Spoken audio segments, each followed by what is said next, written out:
There's a call in the air, can you hear it ring? A vision of change, it's our time to bring. Gather round all you dreamers and doers. Together we're stronger, together we're movers.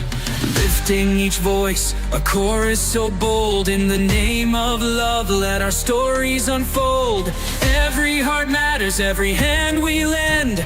Welcome to the table where we all transcend. Welcome to the table where new dreams are born. A space for the hopeful, a bright new dawn. With courage and kindness, let's break down the walls. For initiative, together we'll answer the calls.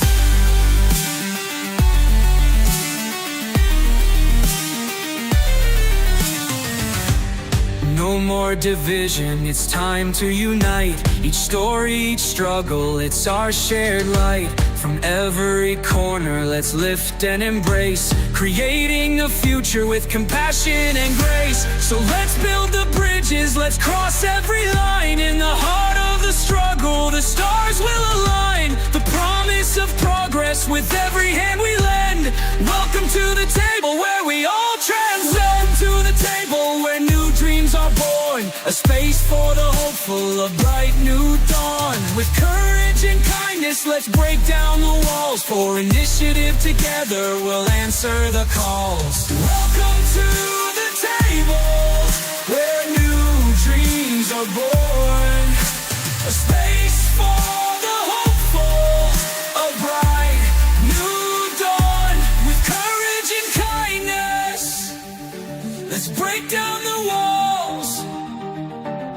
For initiative, together we'll answer the calls. Together we'll rise. Together we'll fight. Hand in hand we'll chase the light. In hand we'll chase the light. Championing change, let's write our own song. With faith in each other, we can't go wrong. Welcome to the table where new dreams are born. Space for the hopeful, a bright new dawn. With courage and kindness, let's break down the walls. For initiative, together we'll answer the call. So come join the circle, take your place here. With love as our guide, we'll shed every fear. Welcome to the table, the time is now. In unity we stand, let's take our bow.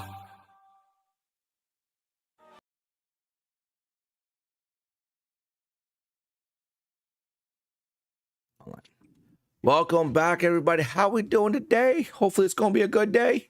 I gotta adjust Orlena's capture window though. Which one is it though? Is it this one? It is this one. Just a little bit. Just a little bit. Because like last time, it was bugging me that it was not the exact same size as Hathor's. It's still not the same size. I'm getting annoyed. All right, there we go. Now it is. Now it is. Okay, I'm sorry, guys. All right, how are we doing today? Hopefully everyone's having a wonderful day. We're going to be getting into having ourselves a good time here. We are on the 9th episode of Embers and Shadow. In the last session, you guys tried to open the book. You almost succeeded. You got close. But, of course, in the last attempt, you did not answer the riddle correctly, and it shut itself and locked itself for the foreseeable future. You don't know when your next chance is going to be to open this tome. But then, after you guys finished that, you decided to head down and you wanted to get something to eat. As you were on your way down to the kitchen, you hear a lot of banging and crashing coming from the courtyard. Where you make your way down to the courtyard and you see both your dragons are full tilt beating on each other. This obviously concerns both of you, and you both try to tell them to stop. They didn't listen. So your next thought process was, let's jump on the back of them and see what happens. Well, they took that as a challenge. And as Orlina, you and Rigor decided to descend into the sky. You do so not elegantly, but like looking all right. And Hathor decided to jump on Pyre and fly off as well. Unfortunately, you weren't quite ready for that journey and end up getting knocked off the saddle where you dangle by your foot, hanging down. Reluctantly, you call for Orlina and Rhaegar to help you try to stabilize, and you do so. Rhaegar, Orlina, you command Rhaegar to fly below Pyre, and you assist Hathor to get back on her saddle. A little more chaos ensues. You do eventually make it through the pines, and you direct Pyre right into the side of a cliff wall, which, at the speed that he can fly, probably not the best idea, but you make it out anyways, and your dragons are still kind of shrugging you off. They don't really want to pay attention or listen, but you end up regaining your composure and taking to the sky. And as you do, you climb the peak. And as you're climbing this peak, Pyre, you're getting faster. Rhaegar, you could feel the strength in his wings. And as you guys break the cloud bank and you emerge, as both their dragons climb higher and faster, pushing beyond the wind, beyond the known, and then you break the top of the world. A vast ocean of sky unfolds above you. The world above the world. Quiet, untouched. The sun hangs impossibly close. Golden, searing as the horizon blends together. Suddenly, Pyre lets out a primal roar, a sound older than language. His throat swells with firelight, then bursts forth in sun-laced explosion. A molten energy, lightning, lighting the sky like a second dawn. From beside him, Rhaegar answers, his one and only true roar, deeper, filled with the weight of the mountains. He exhales a mist of earth and smoke, which spiraling, carrying the scent of stone and ancient caverns. The two dragons spiral together in a wild arc, fire and earth, mist and molten light, twisting, dancing, igniting the air around them. Both of you feel in your bones raw creation, but then something shifts. I would like you both to roll me a perception check, please.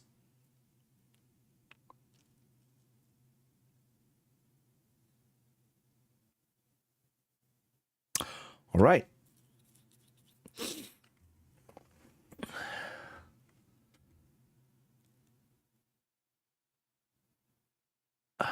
Okay.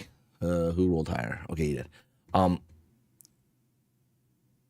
You notice it too late, Orlina. The crackles are unstable. Energy pop from Rhaegar's breath. Sparks of chaos jumping between the fire and the earth. The mist ignites as Pyre's flames catch the edge of Rhaegar's breath. And for one breathtaking moment, it is as if you've summoned a storm birthed by the gods themselves. But the sky begins to shake. Rhaegar's form stutters midair. The rumble in his chest fades. His wings falter. Pyre is the first to buckle. His wings collapse like folding canvases. The light in his throat extinguished. Hathor, you feel it all at once. The wind being ripped from your lungs. The thrill of flight becomes free fall. Pyre is no longer flying. He's falling, limp and heavy beneath you. Orlina, a heartbeat later, Rhaegar trembles, then fails, then falls. His roar dies into a breathless gasp. The smoke in his lungs gone. The power is gone. He too is now falling. You both plunge. The cloud bank hits you like a wall, mist whipping past, the sky above now vanishing to memory. You're falling through light, through storm, through silence.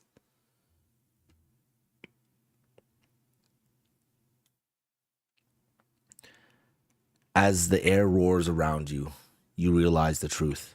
Your dragons have entered dormancy. The surge of primal energy, too vast, too soon, has burned through them. And now you ride their extinguished bodies downward through the storm with only seconds to act. The wind howls as you fall. Cold, biting, endless. The storm devours the horizon, and the clouds you once soared above now blur past streaks of gray and gold. Then everything stops. Your body is weightless. The wind vanishes. Darkness. A suffocating silence presses in. And when your senses return, it is not your body you feel, but something greater. You are looking through different eyes, vast eyes, ancient eyes, your dragon's eyes. The world is dark. Not the darkness of sleep, but deep shadow of something wrong. Far ahead, the sky is shattered, torn by distant storms, lightning curled sideways, thunder echoing without rhythm. You feel yourself flying, but the air is heavy, turbulent. You're searching for something calling, and then impact. You feel this strike as hard from the side. Your vision reels. The wind screams past. A cry erupts. Not yours, but yours all the same. A primal roar of pain and warning. You turn. The sky burns. And there, drifting through the smoke, a formless shape. It takes the shape of a monstrous wyvern, its wings spanning impossibly wide, cloaked in violet storms, a whirling shadow. It is smoke, but is real. Its eyes burn like twin furnaces of hate. They meet yours, and somehow they know you. It screams, not a roar, something deeper, a guttural, ancient wail that shakes the air itself. It strikes again. Massive jaws close around your neck. You feel the pressure and the pain. It's not just a dream. It's too real. You and your dragon feel it together. Then talons, huge, curved, ripping talons, tear into your sides, pierce the scales. The armor meant to deflect, they plunge in with no resistance. The pain flashes, bright as wildfire. You cry out, not in your voice, but your dragon's, a final echoing cry of defiance and agony. Your vision blurs, your wings falter, you begin to fall. Just before you hit the ground, you wake. The storm returns in a rush of color and force. Your body is pinned by wind, the world screaming around you. You're still falling, but now you understand. The power your dragons drew forth, the primal surge you rode into the clouds, it came with a price. I'm going to need you both to make 3 checks. You need to have 3 successes before 3 failures. You can check with Arcana, 1 of each. Arcana, Animal Handling, Persuasion, and Constitution. What is going to be your first check?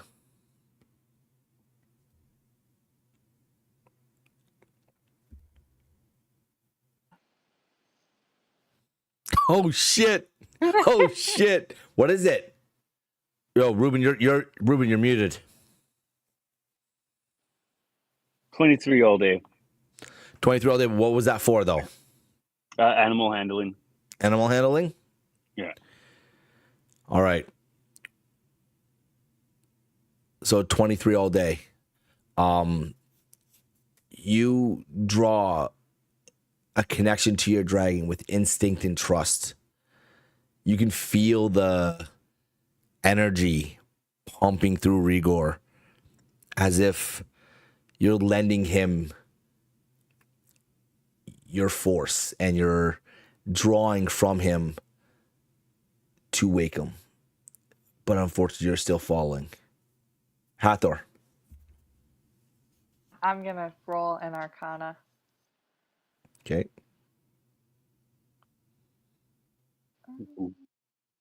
And that would be 17. You're reaching through your magical bond, your connection to your dragon through your solstice, through your meant to be. You can feel the energy flowing through your dragon's veins. You can't manage right now to wake him, but you can feel like you're heading in the right direction. Next set of checks, please. I'll do Arcana for my next one. Fine. Ooh, that'll be 3 all day.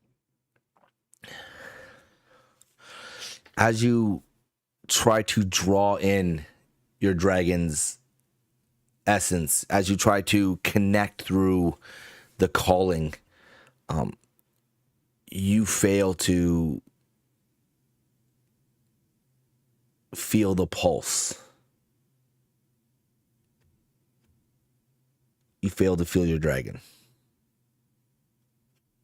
Hathor?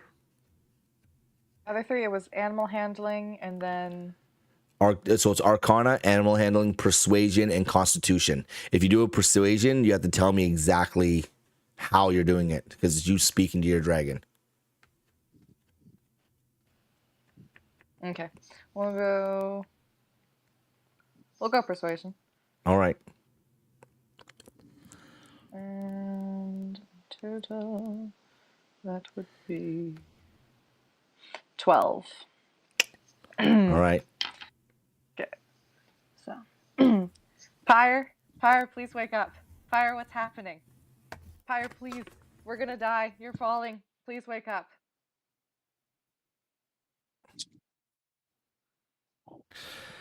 As you call out to Pyre, you don't feel anything calling back.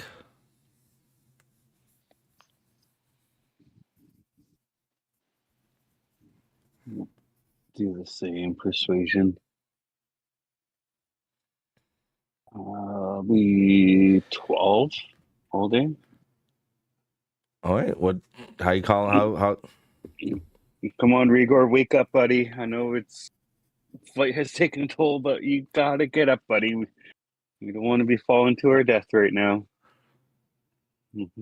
Just think of some treats later if you wake up.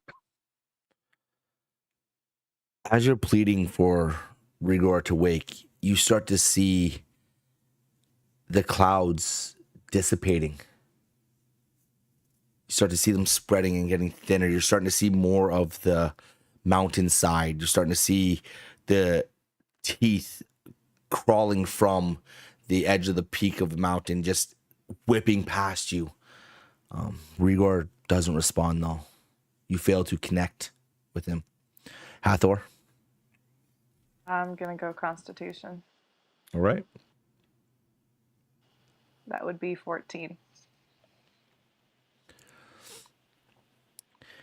Your inability to connect with Pyre, plead with Pyre to wake up,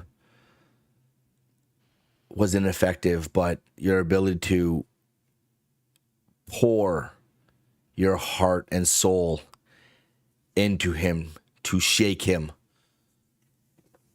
you see him shake his head.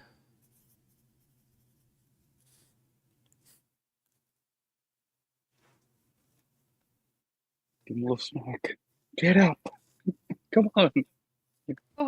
Come Okay. on, Pyre. Next set of checks.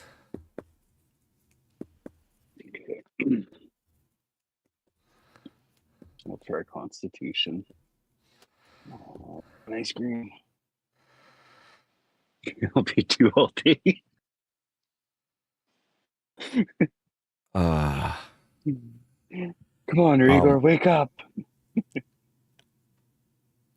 you plead with Rigor, and you feel nothing come from him. You try to force your own soul into your dragon to wake him, as these jagged mountain ridges are whipping past you. You can see the courtyard from Durnrath closing in. You feel like you have to make one last effort because the rate in which you're falling is just too great. Hathor? Animal handling. All right. That would be 3.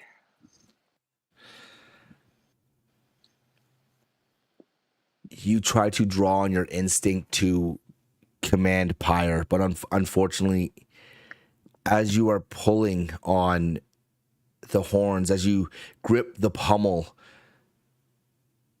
he doesn't respond. And for some reason, you're falling slower than Rigor. You're more of a drift in the wind. You're just breaking the cloud bank now, and you can see down below, you can see the courtyard of Durnrath, still a mile away, but it's encroaching quite quickly. You can see Rigor quite a bit further ahead of you, cascading into what looks like a infinite fall. Sounds like Rigor's a hefty boy. I would like you to make another check, please. Oh, I'll try persuasion. It'll be 19 all day. The only thing would have saved you was a natural 20.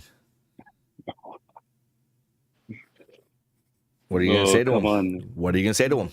Make it epic, man. Make it epic. Come on, buddy. Please wake up. I don't want us to die. We have a lot to live for. Dig into your soul, man. Come on, dig into Rigor. your soul. Make it emotional. Come on. We didn't come this far just to get this far, buddy. Come on. Wake up. Come on. You can do this. I believe in you. I believe. You're smacking your dragon now. All right. I'd be hitting. As you call out to Rigor, you feel him shift a little bit, but you're still in a free fall. Hathor.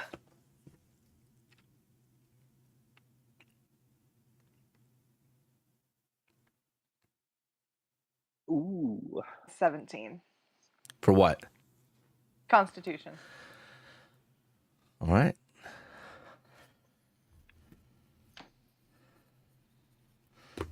Okay.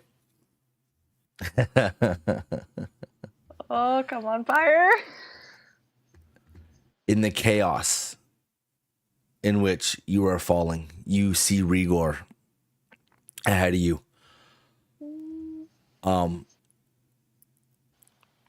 How do you pour your life force into your bond? How do you make this a thing?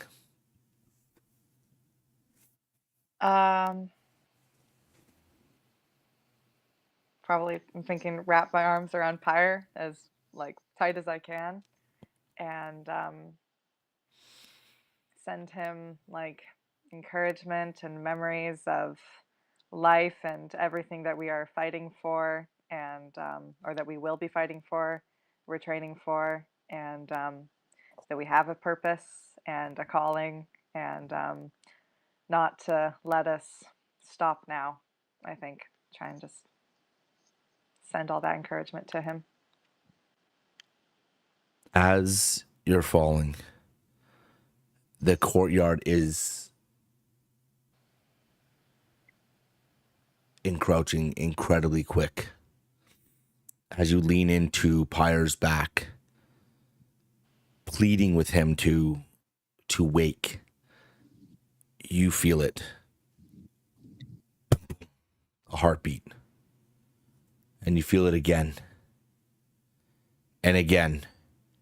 And it is at that moment that you see Pyre just all of a sudden snap his wings open and let out this primal cry as he comes to and just corrects himself, but you both see ahead of you Rigor and Orlina. Rigor's not moving. He's not awakening. Oh no. In any moment right now. You just see them plummeting towards the courtyard. 1,000 feet. 800 feet. 600 feet. Arms around him. Can we make a dash for him? For them? You would not reach him. You know what?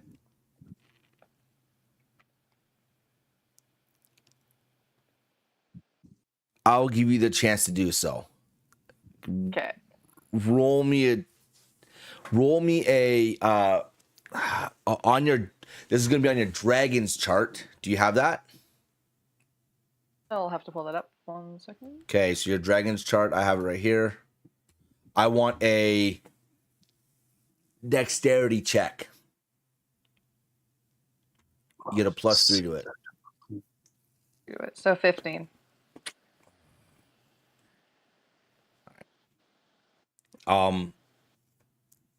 You attempt to make a dash for Rigor. 400 feet. 300 feet. And as you get close enough to potentially grab, Pyre makes a last-minute decision that you're too close to the ground. And he breaks off. 150. Hold on to Rigor. Come on, You see, you can see Wild Oak standing in the courtyard. The look about him is, he's scared. No. I want you to roll me a D20. Orlina. Oh, come on.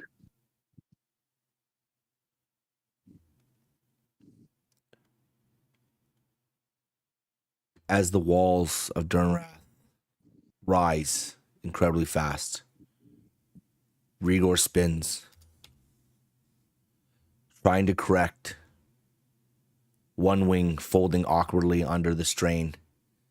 The strength is just enough to angle the fall as you see him snap his head and his eyes open. But he's unfortunately unable to stop the crash. The courtyard slams up at you. The impact hits like thunder. Stone cracks, dust erupts. The battlements topple. You are thrown from your saddle. Oh. I would like you to roll me a d20 as well, please. Another d20, please.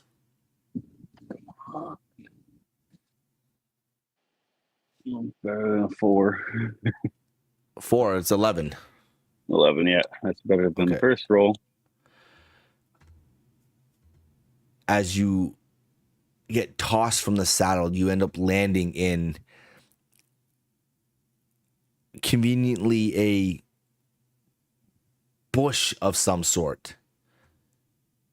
You're scratched up, but your dragon groans. He's alive, but wounded. Across the courtyard, Wild Oak stands still, his eyes wide, his beard bellowing in the shock wave. He starts to walk towards you.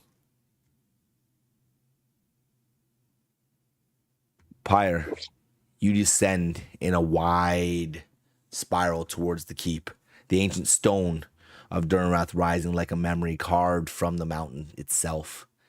In the courtyard below, you can see Wild Oak walking towards the tangled mess Rigor is in, raising his hand. The downdraft of Pyre lands with ground-shaking grace, talons gripping the worn stone with practiced care. A gust of warm wind rolls outward as you touch down. Winded but proud. Dust spirals around the air, and for a moment, all is still. As Wild Oak gets up close, he says, "You broke the sky wide open and stitched it shut behind you." He lays a hand on Rigor.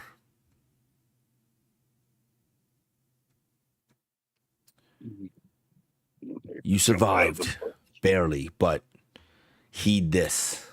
What you call on from the depths of your bond will answer, and it may demand more than you are ready to give. This was no flight of glory. It was a warning. The bond is real, and so is the burden. Tend to them. They gave all they had."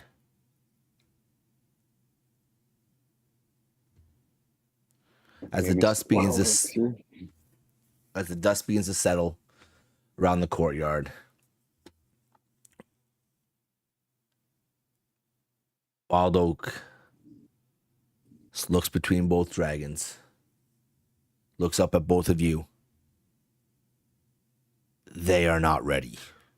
Not yet. Their spirits are strong, but their forms are young. You called upon something ancient, and it answered, and it will again." He stands up, his eyes flickering between yours, piercing and steady. But Umberfell cannot wait for wings to harden and hearts to catch up. The curse festers, the skies blacken, the shadows wake in corners long lost, untouched. You must go. Even if your dragons aren't ready. Let the road be their teacher. Let the world forge them, as it must forge you. What you saw in the clouds, that wasn't no dream. The storm is coming.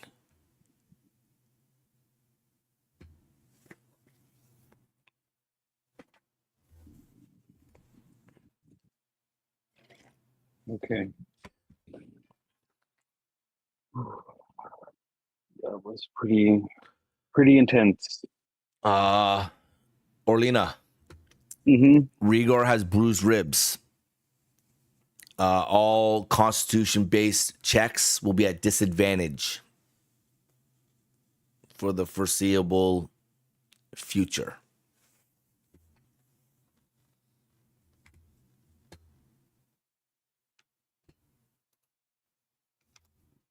Okay.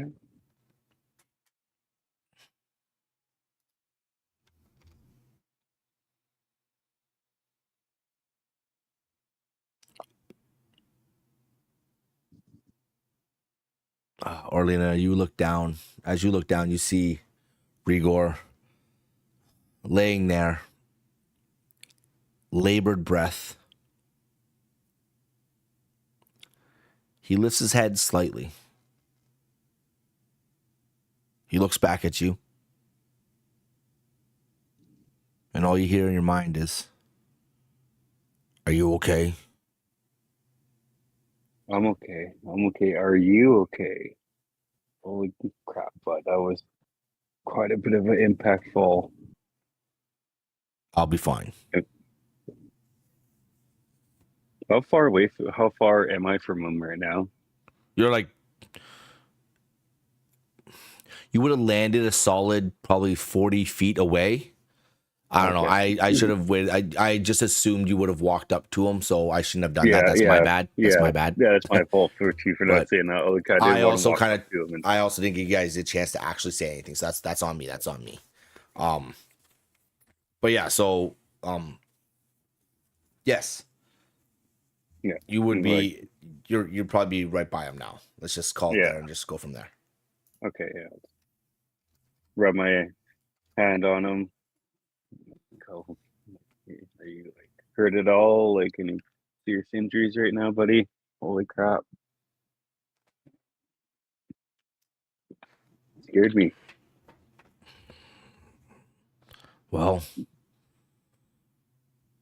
like he said, we're not ready, but it looks like you are. Hmm. You'll be ready in no time.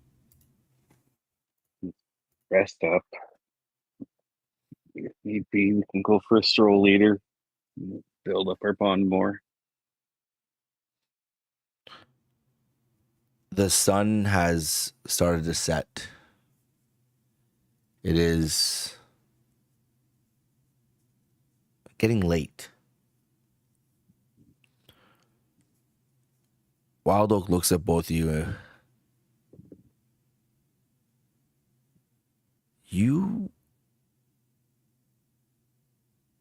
You both need to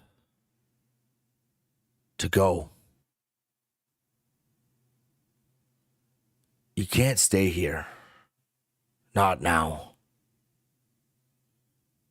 We're hiding, and that's no way to solve what needs to be solved.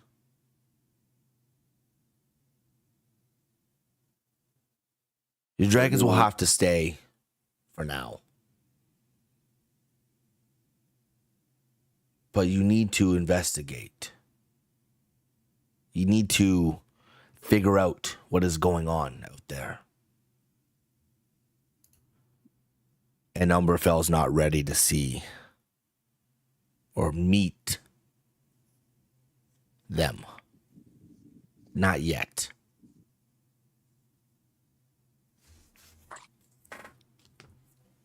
Okay. I'll like grab onto Pyre, like put my hand on his leg and just be how are we supposed to go out and investigate without them? We're one now, we're bonded.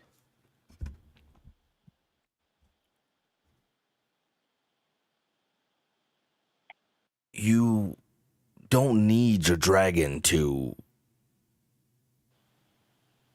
figure out the world.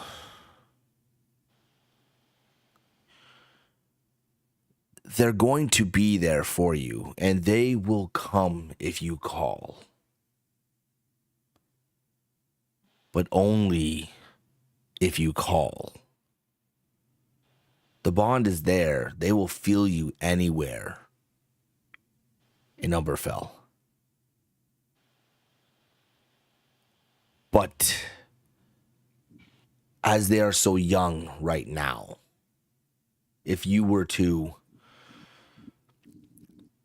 introduce them to the realm below, most of your kind wouldn't understand what is happening.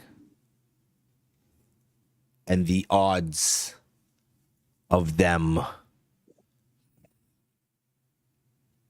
perishing would most likely happen. I say this with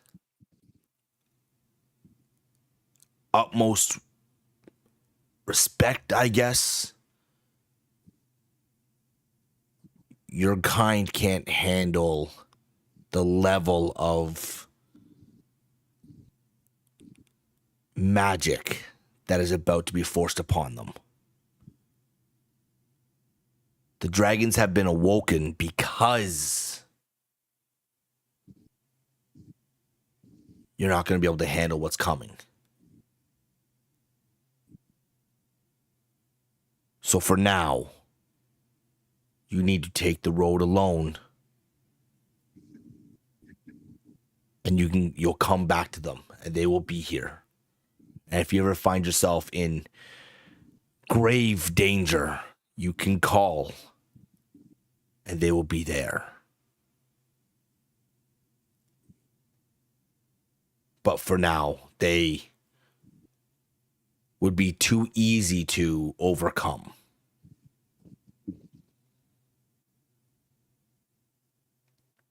They have a lot of growing to do, and when they get to become a young adult, which shouldn't take long, just so you're aware. You know, they're growing pretty fast, as you can see. They're pretty big now. Anyways, let's get more serious.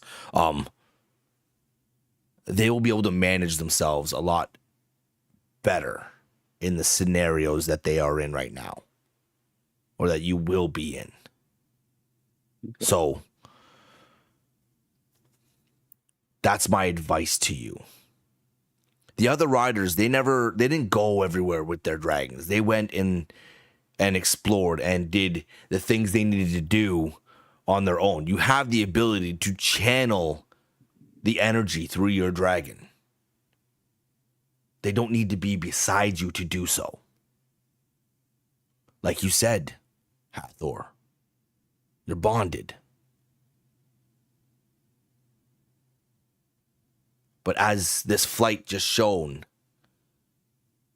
what do you think would happen out there if you got into some big fight and they exerted all that energy and then collapsed to be surrounded by hundreds of confused people?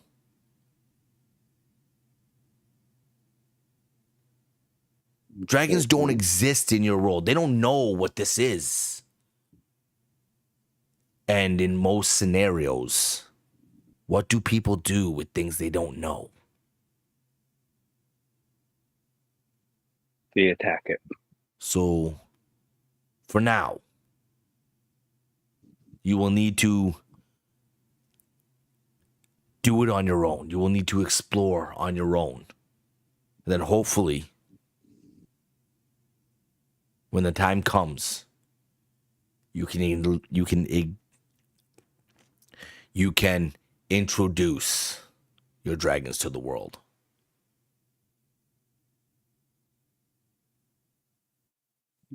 Okay.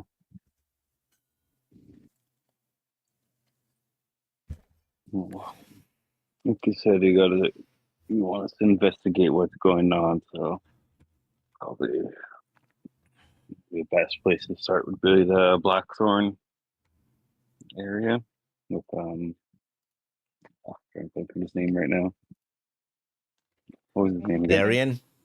Darian, yes, there you go. I agree, Arlena. As you guys are standing there, you hear what sounds like gentle crying coming from behind you.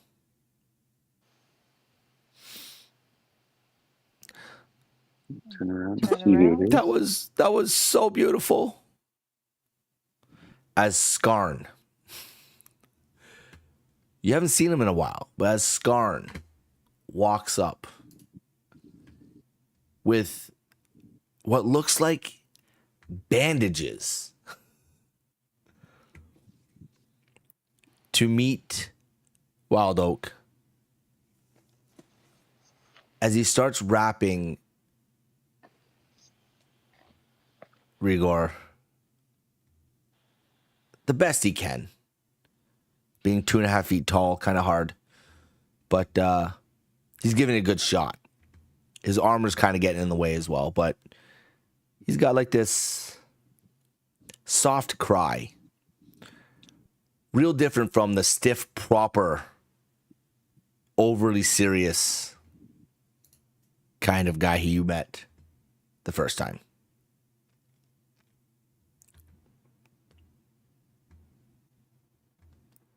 You take good care of Rigor there, son. We will. Don't worry. Rigor will be checking on you here and there. You know, you won't see me, but we'll be checking in. I'm sure you're okay.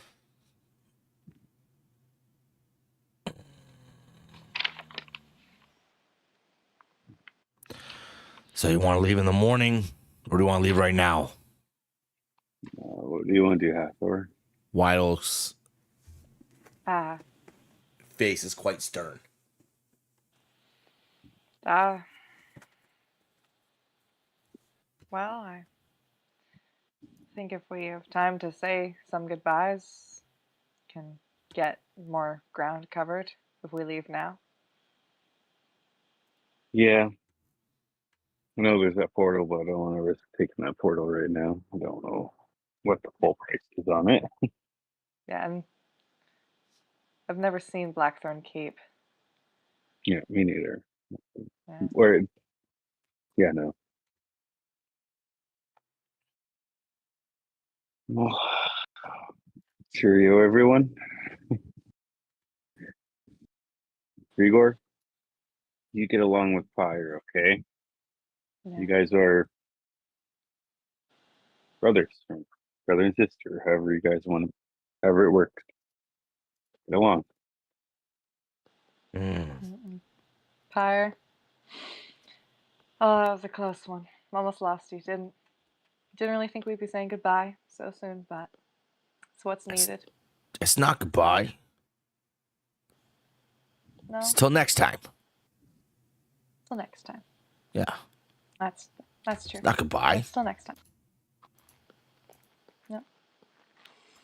Well, I'll be seeing you later then. Soon. Yep. You know what? I'm gonna give Rigor a big hug. Till next time, buddy. Till next time.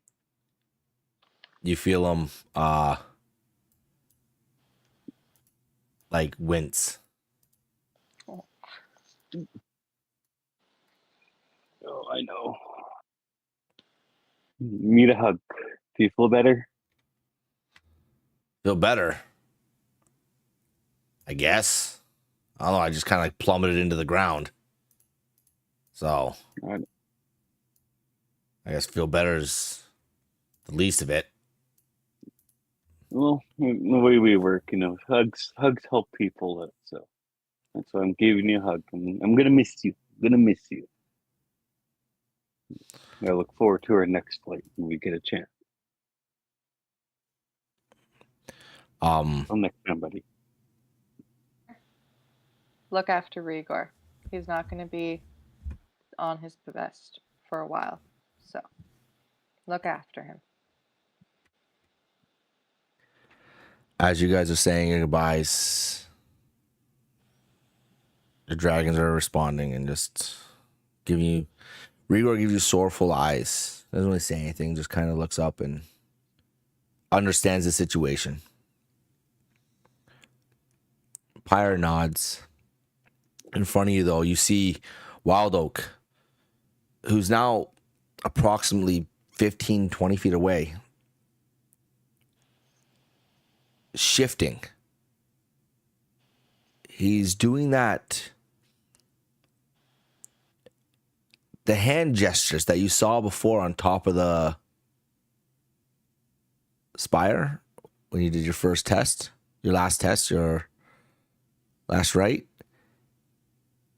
And then you start seeing him right in the air as he's drawing these unique runes, one after the other, until he gets about 13 different runes floating in the sky above him. And then he suddenly slaps his hands together, which when he does this, it's as if he's calling thunder. The echoing bang that you hear just splits the wall behind him, but not physically. As if something has opened, and slowly peering through it with a gentle drift is what looks like moonlight. You can't quite tell where this is, but once Wild Oak finishes, he kind of looks at both of you and just, well, You want us to step through that? well, that's how you're gonna get back. Okay.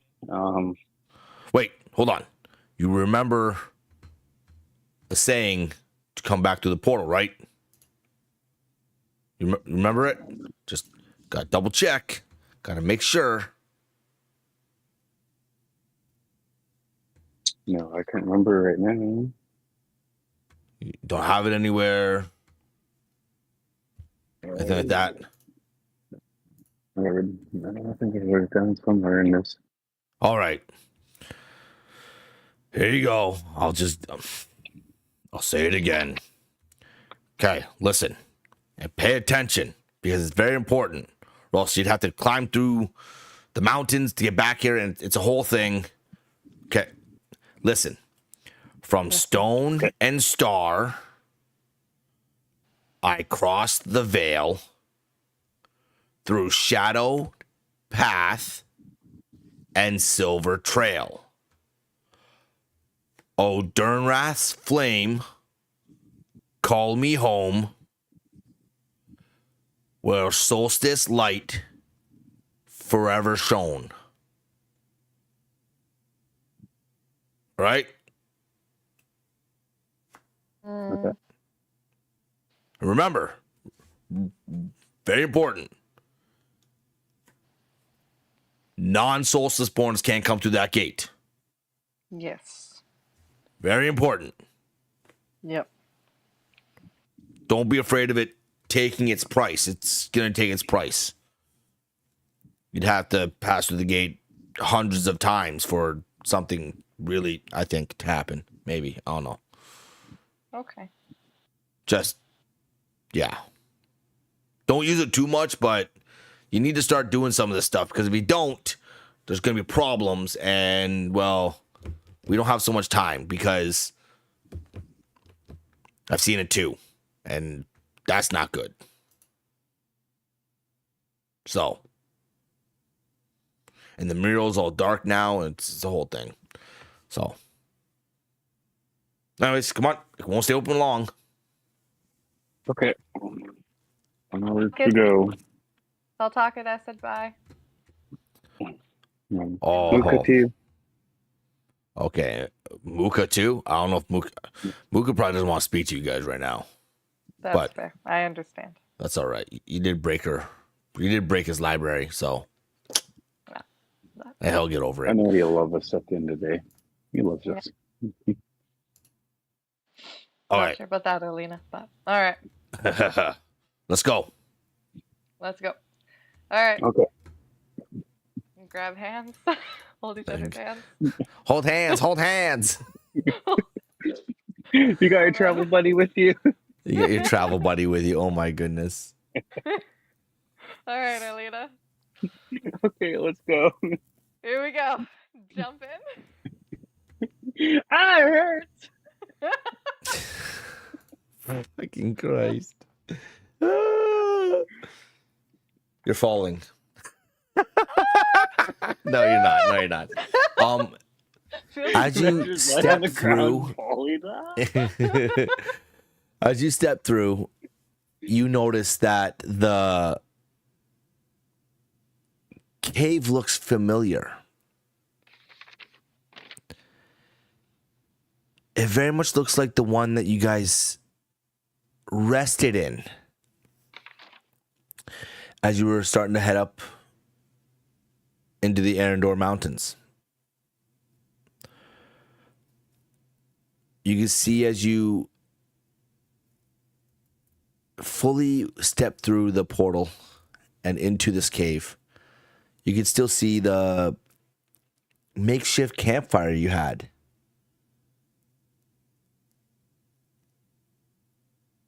The dusted off areas where you slept for the night.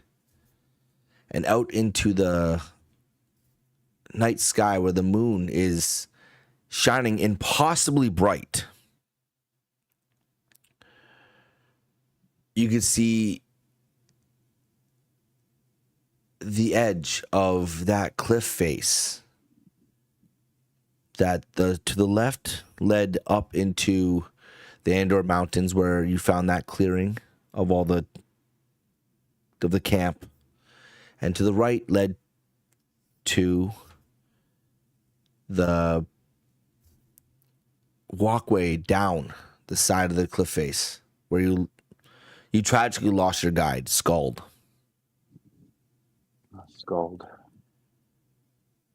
You know that you're about half a day's travel from Alderholt. I should have changed that damn name. Well, I was trying to remember too. He's like, God, what was that called? I'm going to have to go to look at them. Yeah. You're about half a day's travel from Alderholt. But this time it feels different. It feels like you're on a calling. You're not being called, but you're answering a call now.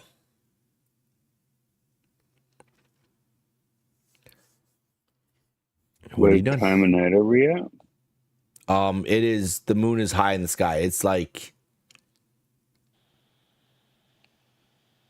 probably Midnight-ish, roughly? Yeah, give or take around there. Okay. Okay. Well, How's the weather right now, too? It looks pretty clear. Unlike the last time you guys got into this cave where you were fighting a blizzard, it looks pretty clear. It looks like pretty open. okay. No clouds. If you want to travel through your night, we can. If you want to rest, we can. What do you feel like doing, Hawkor?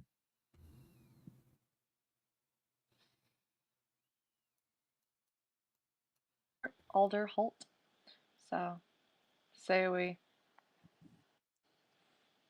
can make it there by morning. See how we're feeling then. If you're up for that. Yeah, we can do that. Mm-hmm. Feeling a little bumped from the landing, but I'm okay. I can make it through. As long as you're up to it. All right. Carry on down to Alderholt. As you step out into the brisk night sky, the snow below your feet crunching and feeling it pack against the stone and the cliff edge. You see the walkway that heads down toward the path that led you to the base of this mountain. It's a solid 120 feet up.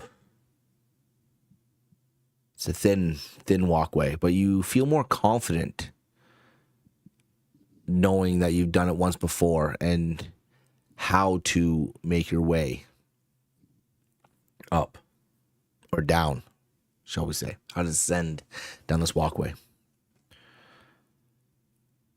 You have an air of confidence about you that you didn't have when you first made this trip.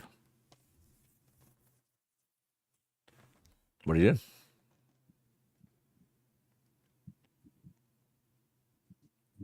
Be very cautious while we're walking down edge of the cliff for going down. All right. Drinking the moonlight. Drinking in the moonlight. Yeah. All right. As you make your way down this thin cliffside, are you guys doing anything while you're walking down it? How wide was it again? Oh, 1.5, 2 feet at the most. No. At some areas. Single file. Single file, yeah. I'll keep myself more leaning against the wall as you're taking a step. Well, how do you want to do the walk in order to you, Hawthorne? Who's going first? I think I'll be behind. I know Okay, I'll take the lead then. Yeah, you have a more sure foot than I do, I think. Yeah, hopefully.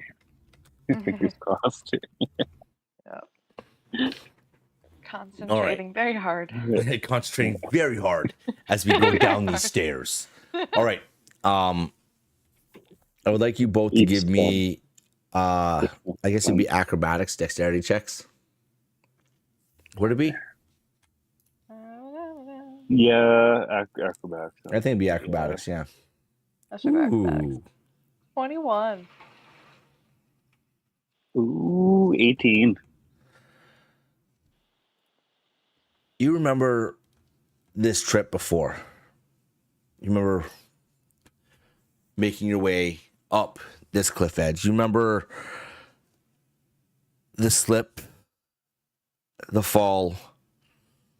Orlin, you remember having to make a decision between having to reach for Hathor or Skald?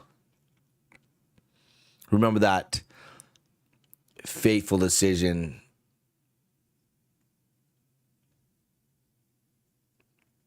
having negative effects. Mm-hmm. But as you make your way down this cliff edge, that confidence from the decisions before give you an air of better judgment on where to place your feet. You do manage to make it to the bottom of the stair, of this walkway.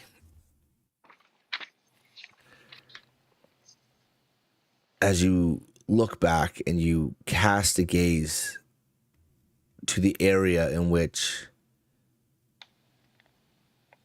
you thought you remembered seeing Skald land.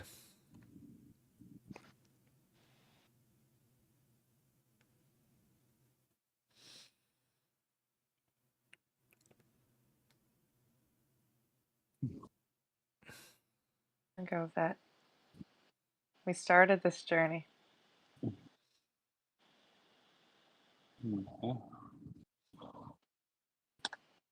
Crazy how we're back to the beginning. Mm-hmm. Yeah. Or Skald.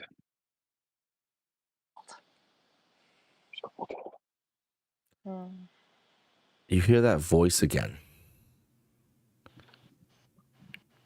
creeping into your mind.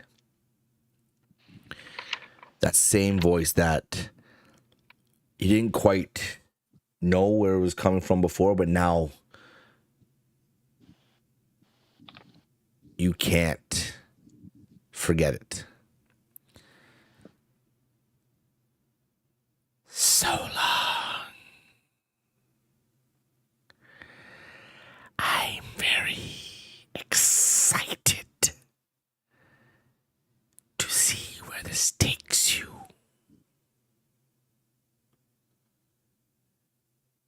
As you guys are looking back to where Skald's body you thought once was, you see those very same piercing blue eyes. Tall. Nothing else, though. It's as if the mountain had crept in a layer of fog between the time that you'd managed to make your way down the cliffside and at the bottom. And these two blue eyes, which seem to smile at you with excitement, emanating the very enjoyment that it got from testing you prior. You both know this is the Yeti, wishing you a farewell. Bye. Thank you for Please tell the stories. okay. I love new adventurers. All right. The eyes blink once, and then they vanish. Oh man. Wow. Yeah. I forgot how scary he was. Yeah. Yeah. I don't even think we asked what his name was, too. Yeah.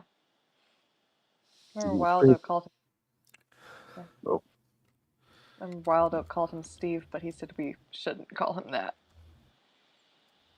he doesn't look like a Steve. He doesn't. No, I agree. Yeah. Yeah. Maybe when we come back, we can ask. That's Mhm. pretty cool, though, how it looked in the nighttime with bright blue eyes. Yeah. It's not red. Yes. No, Oof. I don't think. Yeah. Don't ever want to see that again. Yeah. Yeah. Well, can we get out of here? Yeah. Yeah. You guys see in front of you the same path you took before, just in reverse now. The opening of trees, about half a mile ahead, and you can kind of hear the faint sounds of people. It's soft, but kind of concerning that it being so late.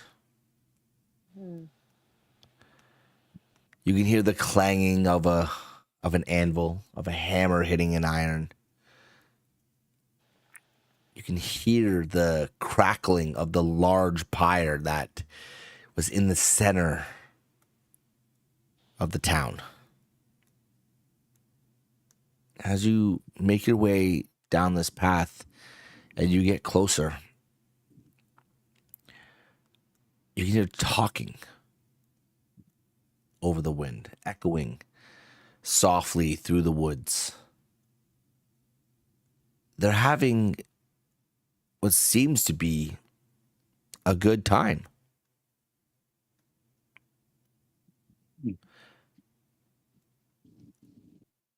As you get closer and you're about to crest the final leg of this, what seems to be short journey, you can see about 15 to 20 people ahead of you. And they seem to be gathered around the pyre, laughing and joking and all sorts of shenanigans happening. You see a couple of older gentlemen kind of dancing their way around the pyre. You see what looks like a blacksmith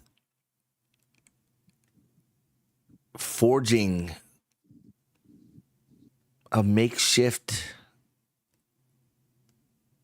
metal of some sort. The clanging is almost rhythmic.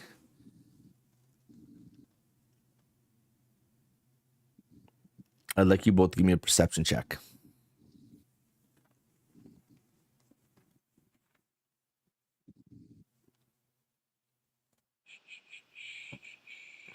Mm, 11 all day.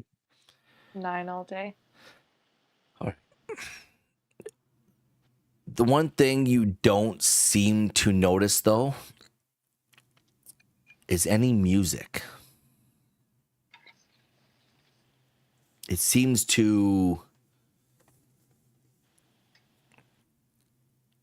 be silent except for the group of people around the pyre dancing and laughing and sharing their thoughts of the day.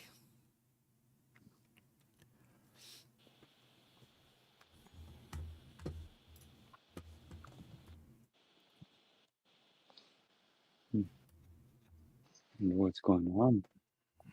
Yeah. How far away are we from them right now? You're probably a solid 60 or 70 feet away. No.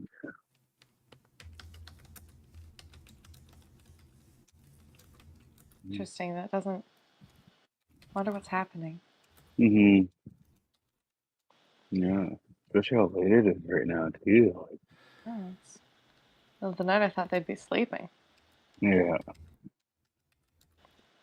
That's what I thought, too. Hmm. Kind of investigate what's going on, or just walk by them. Hopefully they don't notice us. I kind of want to know. There's. I wonder what he's doing with that metal. Mm-hmm. Okay. Oh, Okay, let's go see what's going on. go check it out. Yeah.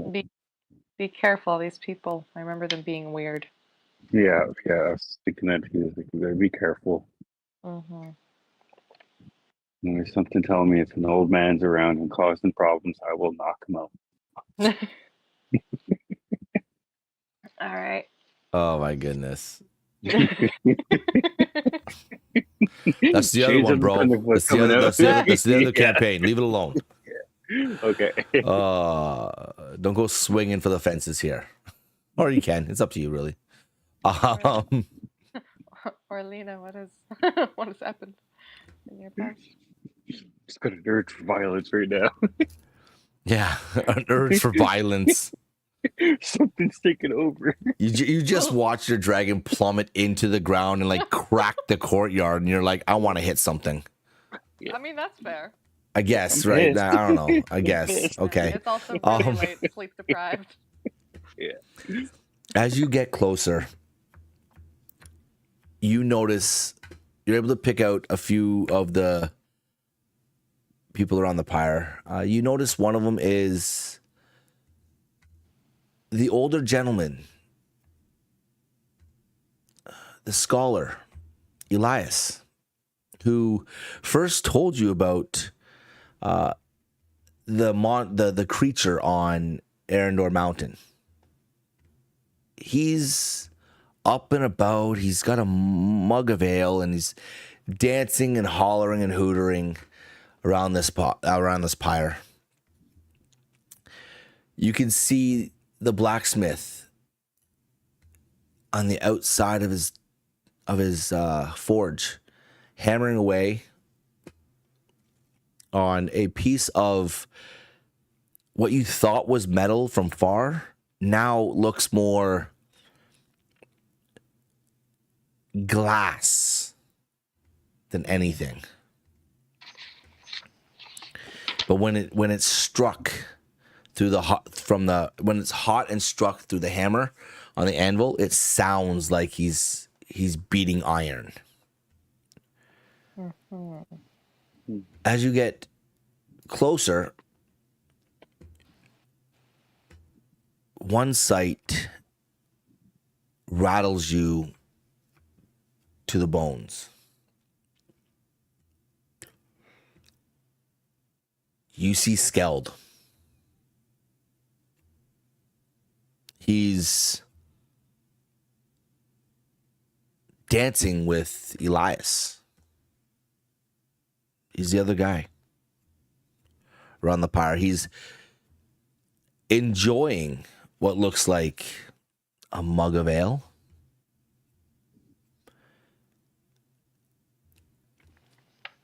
You don't fully understand what is going on. What the heck? What's he doing here? He died. Yeah, How did he survive? I know. What the heck? There's a mystery afoot here. Uh-huh. Can I do an Arcana check? See if there's anything All right. magical happening right now. Ooh, that'll be 6. You don't pick up anything.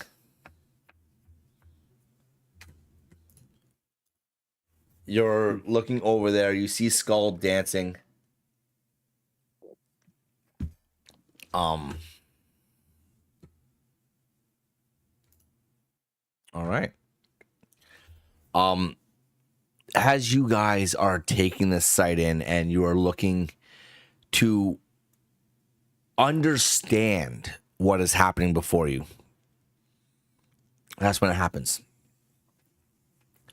Skald, who's spinning around holding Elias's arm as they're laughing and joking with one another, screaming weird shanties to each other, he notices you. And he looks over and goes, "Hey, it's them. It's them." And that's when everyone stops. The hammering stops. And you now have what looks like close to half the town looking in your direction.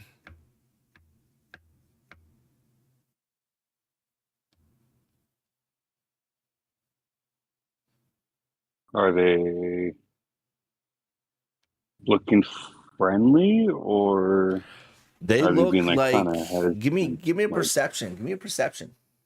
like, I have a feeling there's something fishy going on. Ooh, 14. Okay, they look like they've been having a very good time for a while. They look like they're enjoying themselves immensely. They got smiles on their faces. They're happy. Very much different than the gloom that you saw the first time you came into this town.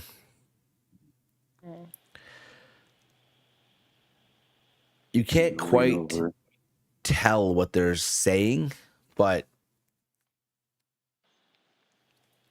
you don't feel any malice in their intent. Okay. Hey, how'd you do it? Skald asks you.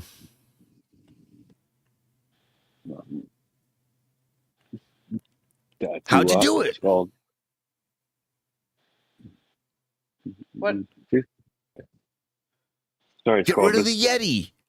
How'd you beat him? He's gone. This is amazing. And everyone around just raises their mug if they have it in their hand and cheers to you. You got some of the other members of the town clapping and cheering as well. And then you hear the anvil drop. You hear the hammer drop again. Ting.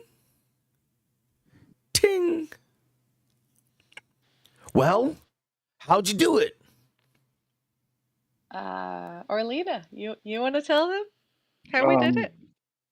Yeah, we we kept um, we kept climbing through the mountains, and we did come across them, and we I kind of chased us into this cave, and we kind of devised a plan and tied some rope around some rocks. He tripped.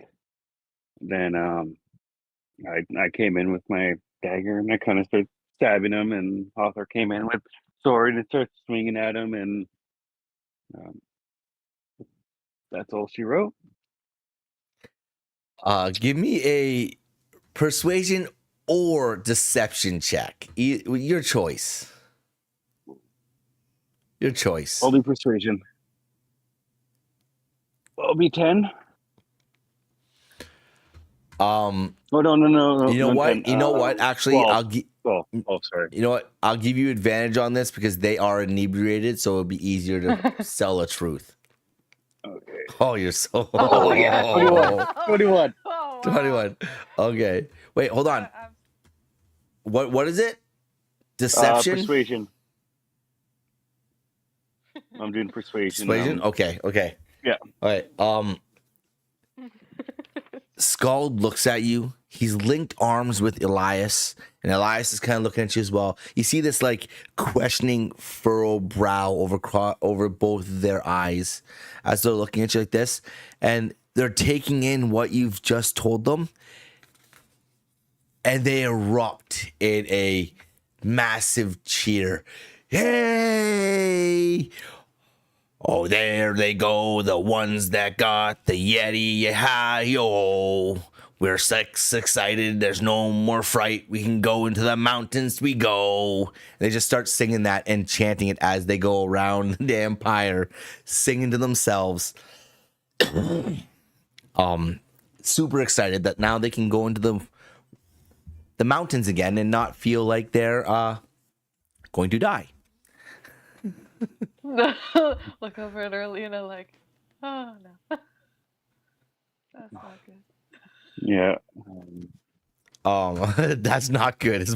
That's how loud do you say that? Probably about like kind of under my breath. That's not All right. You see over to the side there, you see Garrick, the Frostwood Inn owner, just leaning against the door frame of the Frostwood Inn, his arms crossed as he looks over at you. You hear it again. Tink. Tink. Across the way, you can see the blacksmith. You can't quite make out who exactly it is, but you can hear them as they flip this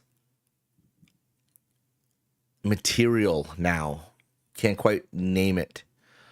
On each side. And at certain angles, when you're looking at it, you could see a glimmer from the moonlight reflect off of it.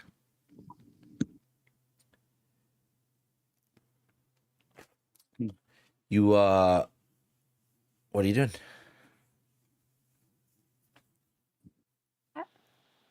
What? I just asked Erlina if she sees that. Yeah. Yeah. Erlina. Yes. Yeah. Mhm. That doesn't look like metal. No, it doesn't. I wonder. Yeah.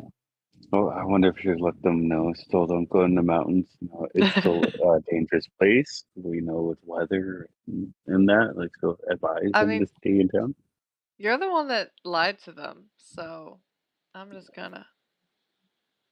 You're the one that decided to lie. Yeah. I don't know.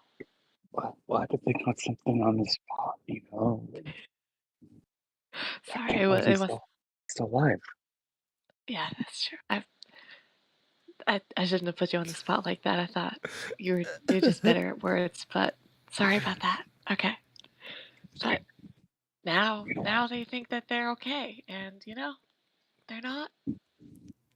So Yeah, maybe not just like advice. Don't go in the mountains. Like we kind of lucked out coming back down. Yeah, No. maybe. Yeah. Maybe we can convince him to like come here and like scare them. I don't know. Yeah. Know how to work. Yeah. So that we would still look like we didn't lie and we didn't know that he wasn't dead. I don't know. Yeah. Okay. Yeah. I'll do that real quick before we go over there. Ladies and gentlemen, at this event, may I have your attention? How do you say that quite loudly? Yeah, I do say it loudly. Yeah, I'm just All trying right. to get their attention. You see Scald and Elias as they're skipping around the pyre come to a stop, look up at you with furrowed eyes again, kind of not annoyed, but begrudged that you've stopped their fun. You see a few other people around the pyre look over at you. You see Garrick also kind of peek up and catch interest as you have about 10 different people looking at you right now. First of all, that was a wonderful song about the us defeating the Yeti, but I still advise that you guys do not go up those mountains. It's still a dangerous area. We lucked out coming back down. Yep. But like I'd advise that you guys do not go up there. Yep. Obviously there's storms and wildlife and avalanches. Yeah. Hold it.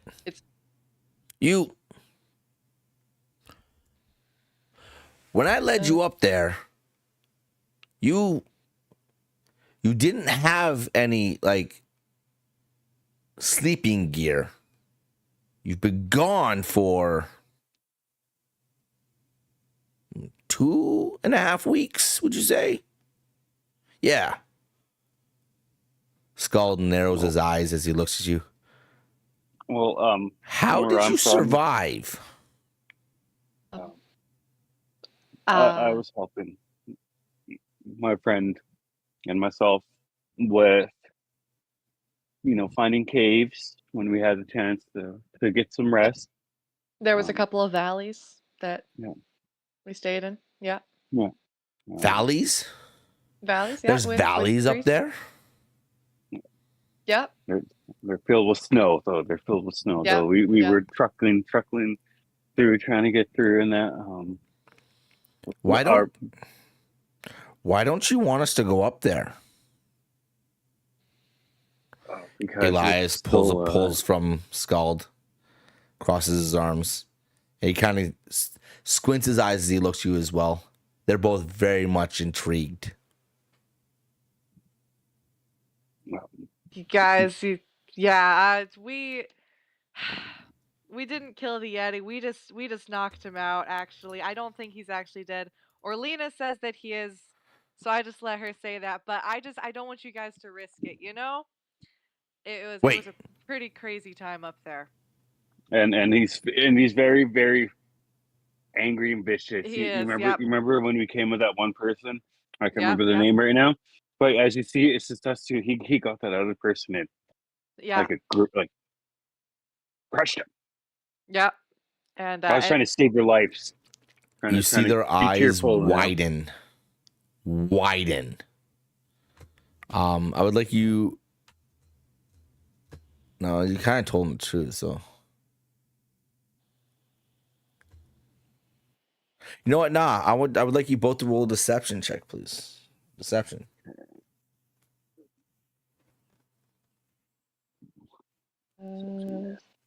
14. Oh, 5. Orlena, stop talking. Orlena, just stop talking. Stop. Just stop talking. Just straight up, just stop talking. No more. It's okay. Put my hand over your mouth. Do you actually do that? I could do that. Yeah. Yeah, you actually do that. You actually go cover Orlena's mouth. Like explain the whole thing. It's like, As you are talking, Hathor, you're saying everything with conviction. You're leading them to believe what you've said. But before you can cover Orlena's mouth, she undoes everything. And now the group of people around the pyre are wide-eyed. And you can see this, what only could be described as a look of fear start to creep in their faces. And as if you had just could have left them be and not said anything at all. Skald looks at Elias and just, we need to get inside. We need to get inside. As like him and Elias just start to head straight for the Frostwood Inn. And you see multiple other people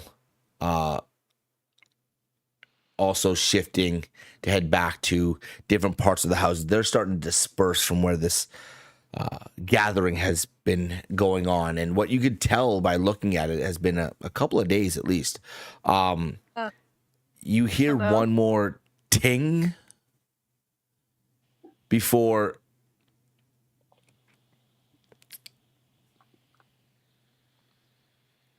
the blacksmith decides to head into his shop.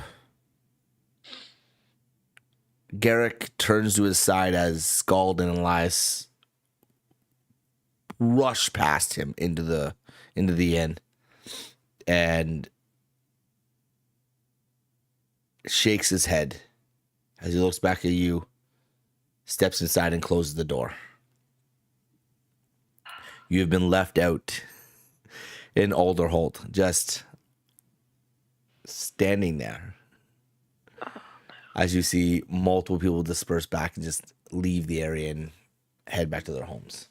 it's okay, guys. He won't come into the village. He's pretty friendly. If you don't upset It him. falls on deaf ears as you scream that out. They're deucing out. They're gone already. They've headed back to where they need to head. They're not interested. Once you told them that it was still alive, they were like, deuce, out. Nope. Marlena. We tried. Well, Only at if they heat the least fucking morning. yeah, at least they won't be trekking into the mountains, so Yeah, at least Darnrath should be safe. yeah, Oh, that was a close one. That was yeah, not good. yeah. We're gonna Gonna need be nice. we're gonna need to get better at that. Yeah, Are you guys talking? Yeah, yeah. I think so. All right. There's no one else around, and that keep Yeah. conversing. Did everyone go in, or is there still like anyone else around, kind of snooping? From what you could tell, give me a perception check. It'll be 7 all day. That would be 15. All right.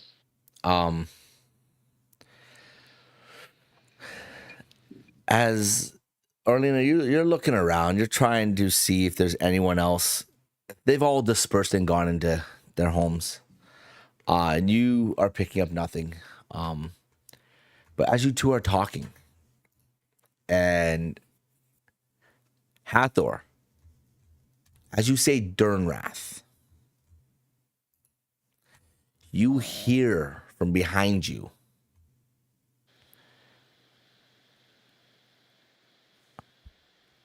Durnrath, you say? From behind you is this Whip around. little old lady. Oh no. She's standing on the porch of what looks like a pretty upscale cabin for this area.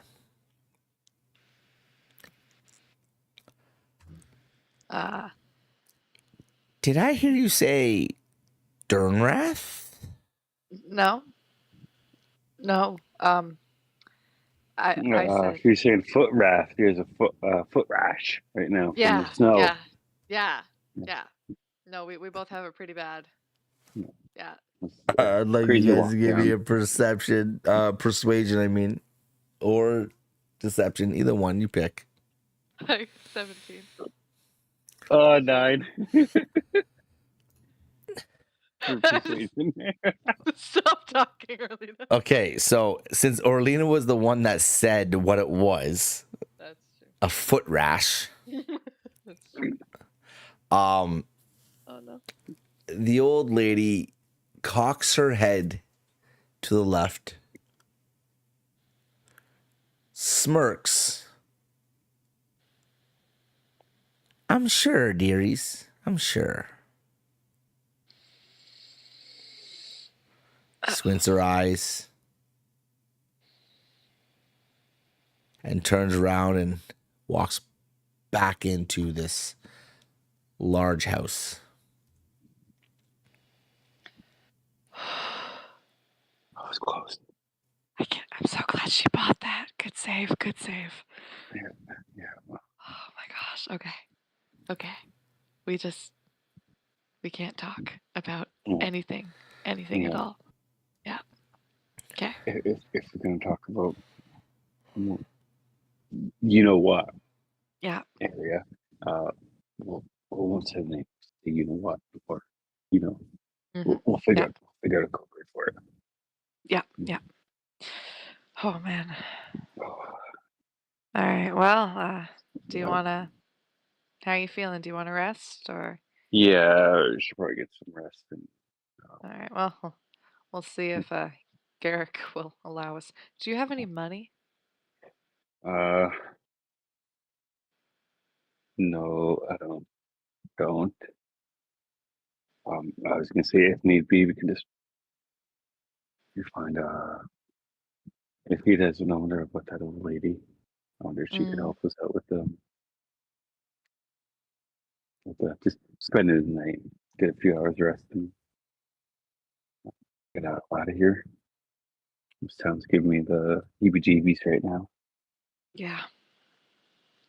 All right. Well, I'm tired and good with whatever you want to do.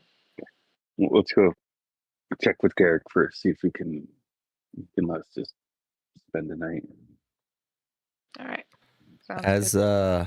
As you guys make your way over to the Frostwood Inn, you get up to the door.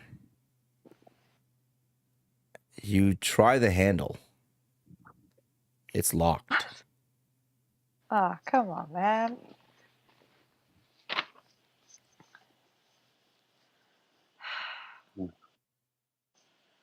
Why do you gotta be a douche? I ruined your party, but like, come on. You say that? Yeah. All right. Saying, like, All right. like You wanted to see the curtain that hangs over the window for the door. And through it, you see this gruff looking man. Maybe you should have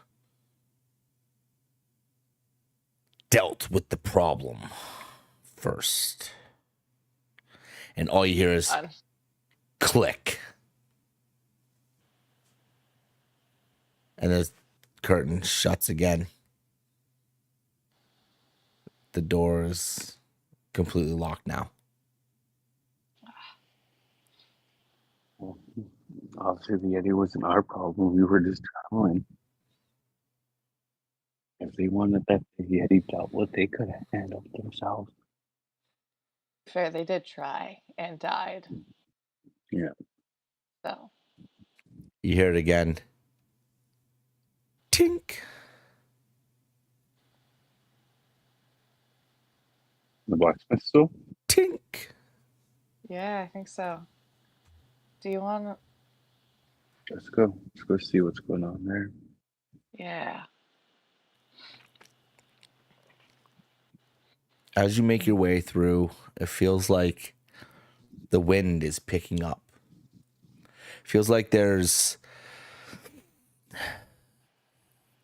a crouching storm that is pushing through this small mountain town. The pyre seems to be whipping left and right. The crackles of the embers floating into the sky, but then catching a drift that feels like it's a chill being pulled down from Arendor. You hear it again, tink, as you get closer. You see the sign hanging above the entryway to this forge. The Mountain's Anvil.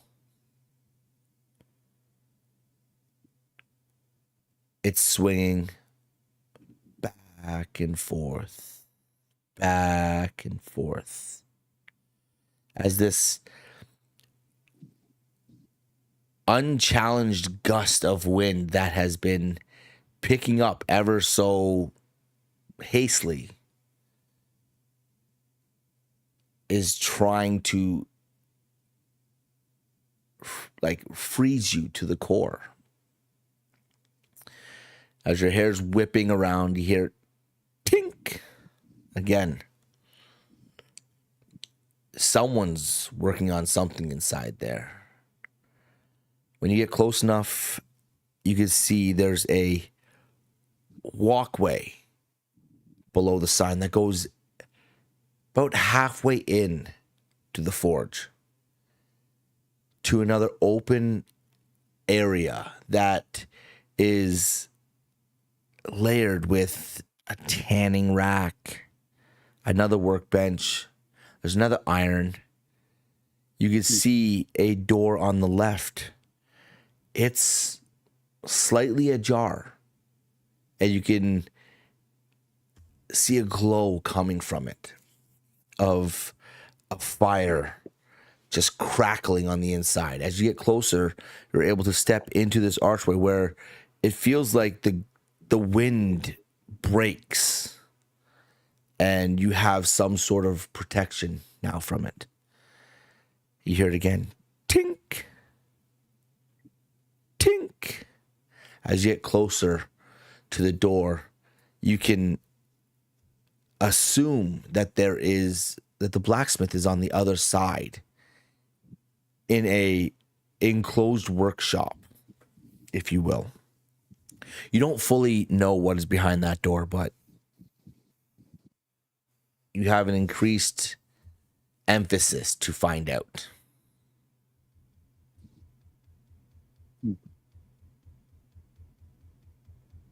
We'll knock on the door. You hear it one last time. Tink. Come on in. Tink. Slowly push the door open and lean over to Hawthorne with whisper. I wonder if it's, you know who controlling that weather out there. Oh yeah. Nod. As you push the door open, you get a better visual of this room. In the center, you see a large anvil. Behind it, you see this tall, not quite slender. He's broad shoulders. He's weathered from years of labor. You can see his hands are rough, but he's not using. In his left hand, you can see the material that he was working on. He's holding it with his bare hand. where other places you've been and you've seen blacksmith working, they've been using gloves to hold on to the material. He has it in his bare hand. You see this odd hammer in his left hand, in his right hand. It isn't shaped like the usual tool you would see a blacksmith forging iron.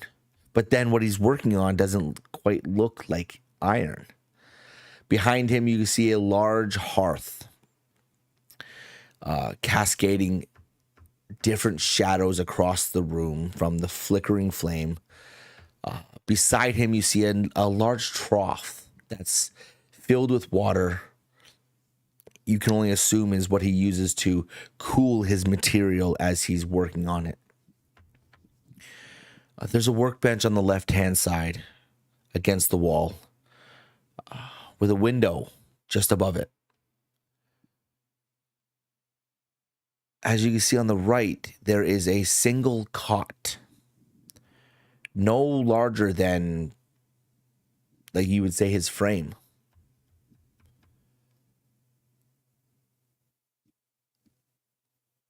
He looks up at both of you.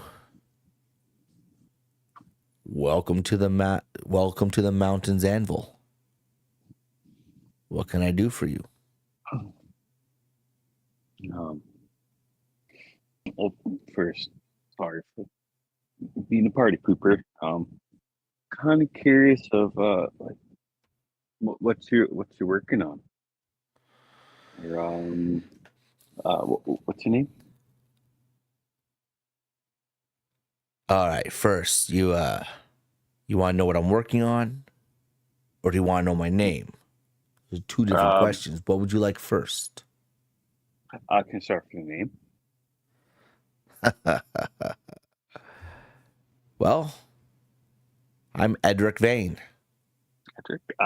Nice to meet you. My name's Marlena. Nice to meet you too, young one. What you working on? And you? Who might you be?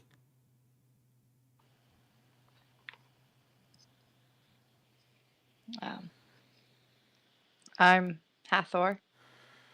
Quinn. Quinn. You see a spark in his eye light up, as if there was recognition in the name. Quinn. Nice to meet you too. As I said, my name is Edric Vane. And this here is the mountain's anvil.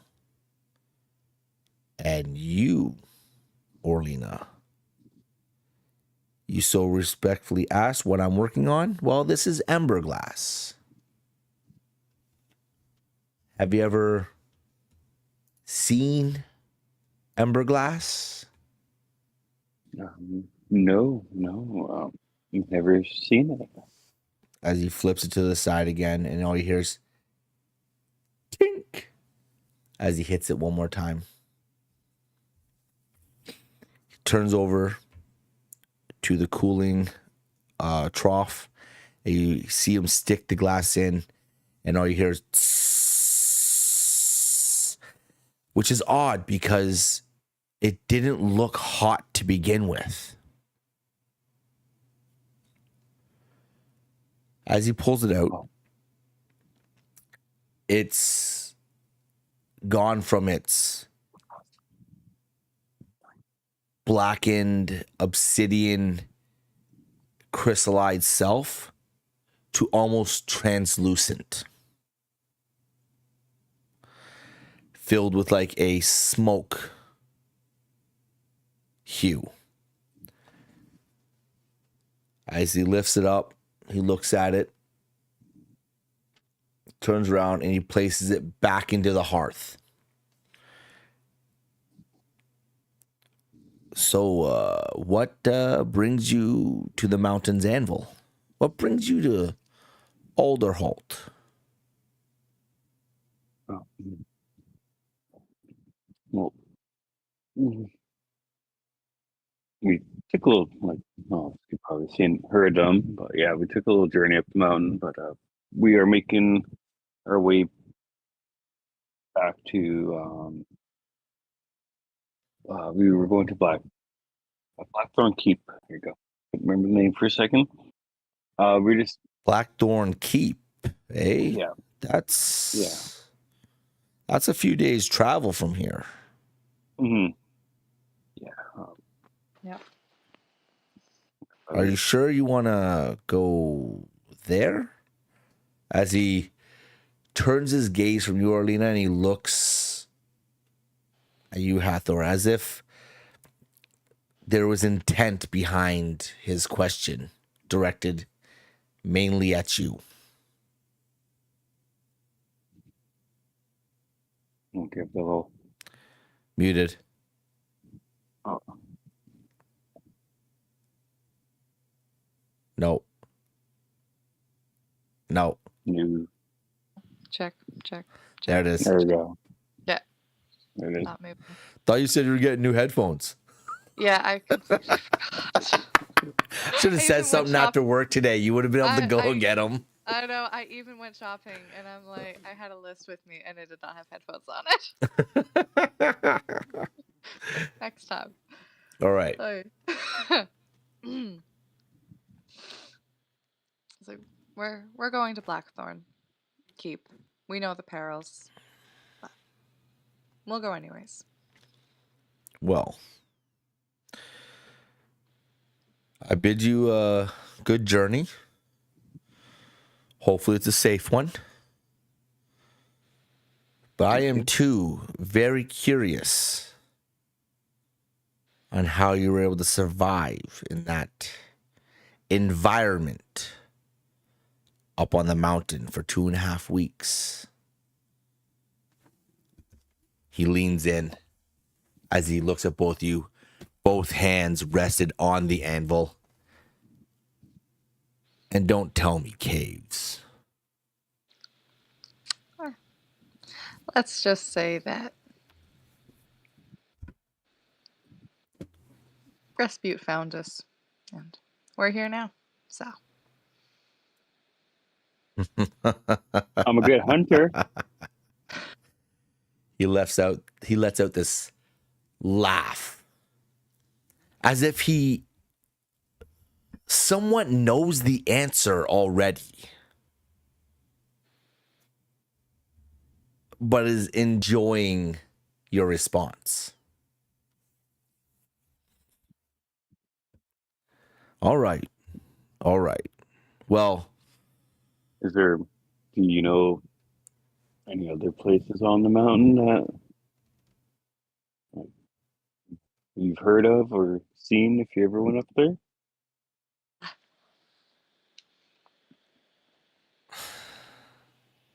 I don't know. What have you seen? Caves, some wonderful wilderness areas. Wilderness, eh? Yep, wilderness, yeah. Like the pines?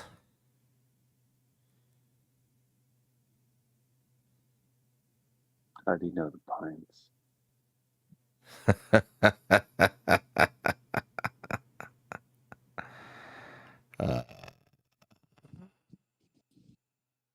Anyways, your trip's going to be long. You're probably going to need some supplies, so you rest here tonight, and I'll see you off in the morning. Okay. Thank you for letting us stay here. He stands up, and he walks over, and you see that he leads you to he directs you towards a stairwell that goes to a second floor. If you'd be so kind to follow, I'll show you to your quarters for the night, and we can discuss matters further in the morning. thing? Muted. Oh, there you go. Okay. Ah. As he walks past, he leaves the ember glass in the hearth. He walks past you. He stands easily 6'7", 6'8". You didn't really gather that height from behind the anvil, because when he steps from behind it, it's almost as if he's stepping up from a platform below. As he walks up the stairs, you hear the creaking of the wood from his weight, his immense body. Turns the corner, and as you follow, you see he directs you in the path of, it's an open area in front of you, open, like, single room, if you will. There's 5 beds, all single cots. Very much looks like they haven't been used in a while. They're all neatly made. They all have a foot chest, like a little chest at the end of each one. This is you're welcome to stay whenever you need to, but make sure you don't overstay your welcome in the town, though. They were excited to think the Yeti was gone. I knew better, though. Edric, may I? When we was Scald always been here since for the whole two and a half weeks or so? He came back about 2 days later after you guys left. Talking how he led you up the mountain to fight the monster, to fight the monstrosity, the beast with the blue eyes. How did he describe how that happened and how he came back with us? To be honest, he doesn't have much memory of how exactly he got back. The only thing he remembers is leading you up the cliff face and sending you on your way. He looked a little rough, though. I'm going to roll insight, see if he is telling it truthfully. All right. 14 all day. From what you garner from this conversation, you feel he's telling you the truth. He's not hiding anything from his words. You don't feel that he's deceiving you. Well, the reason I'm asking you, Edric, is as we're making our way up the cliff for our journey,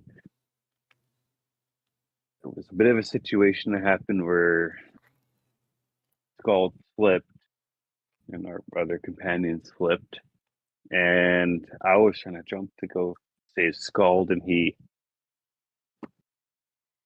over the edge.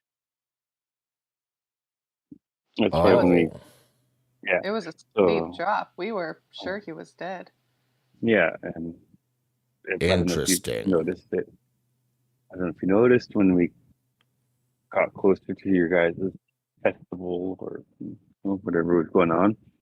When we seen him, that's why we were kind of shocked. As how is he still here when we seen him? Very interesting. Mm-hmm. Indeed. All right. Well, good night. You get some rest. Looks like you need it. I'll just be downstairs. Okay. As he turns and he starts to walk down, you hear the creaking of the stairs again. You can hear from below as he starts to hum, shifting the coals in the hearth. You can hear the glass hitting parts of the stone and the wood in the hearth as he digs it deeper. Then you hear it again. Tink. Tink. He goes back to what he was doing before with this subtle hum. And as you are upstairs looking at this room, you start to feel groggy. Like sleep is setting in a little too quickly for you. Whoa. I don't know if you're feeling this too there, Hopper, but something's going on. Ready for bed. Not right. I don't know. I wasn't that tired a couple seconds ago. Mm-hmm. Yeah, me too.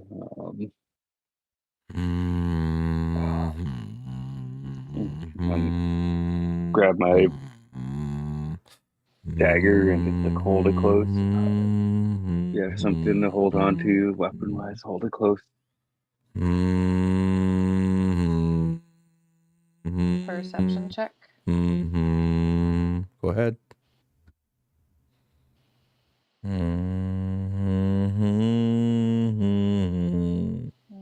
That is 12.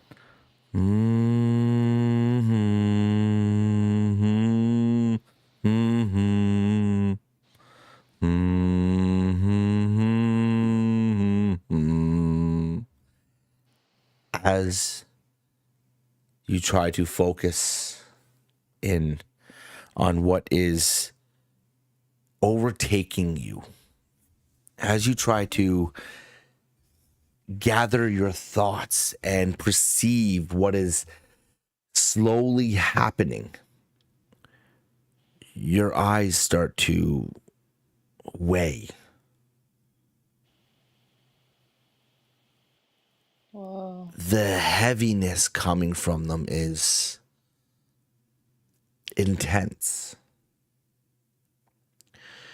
You stumble at first, but catch yourself on the edge of one of the beds.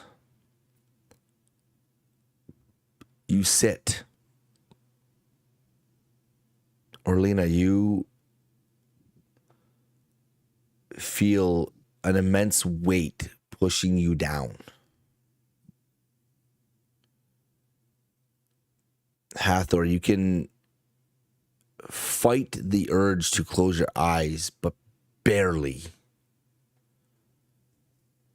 As you look up and you see Orlina kind of just lean back, and as she is about to hit the pillow on the bed that she's on,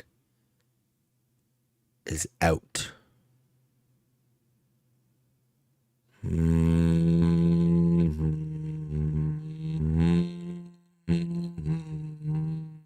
Awesome.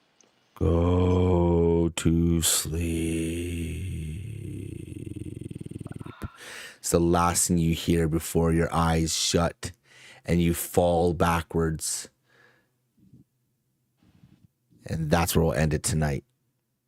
Oh.